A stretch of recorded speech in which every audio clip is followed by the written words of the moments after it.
हुजूर सैयद आलम सल्लल्लाहु अलैहि वसल्लम बैठे थे तो हुजूर ने फरमाया शराब, ये नशा, ये बुराइयों की माँ है। और फिर हुजूर ने एक मिसाल बयान फरमाई। नबी रहमत अलैहिस्सलाम ने फरमाया बनी इसराइल का एक वाकया है।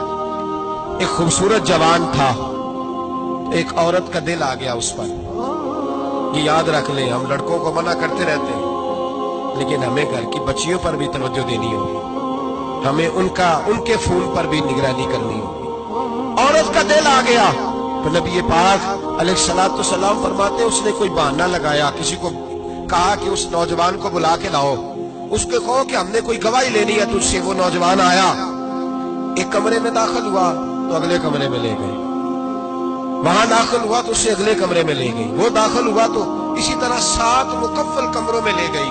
मेरे करीम रसूल मेरे महबूब पाक अलैहिस्सलाम फरमाते सहाबा को समझा रहे हैं मीठे लबो लहजे में, फरमाते जब सबसे पिछले कमरे में ले गई तो एक लड़का बंधा हुआ था वहां रस्सियों से, शराब का प्याला पड़ा हुआ था।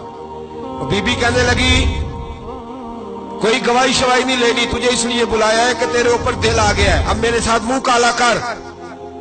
तो वो जवान कहने लगा नहीं, मैंने अपने नफ्स को पाक रखा हुआ है, मेरी नजर भी पाक है, दिल भी पाक है, और उसकी बरकत यह है कि रब ने मेरी रूह को भी पाक रखा हुआ है, तो मैं ये हरकत नहीं कर सकता। पाक लोग पलीत कामों की जानिब तवज्जो नहीं करते, मैं ये हरकत नहीं कर सकता।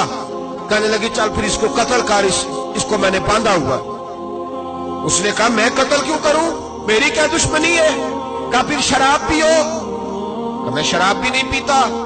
तो कहने लगी अब तो मैंने तुझे अपने चुंगल में फांस लिया है, अब तू यहां से बच के जा नहीं सकता, और अगर तू बाहर जाएगा तो मैं शोर करूंगी,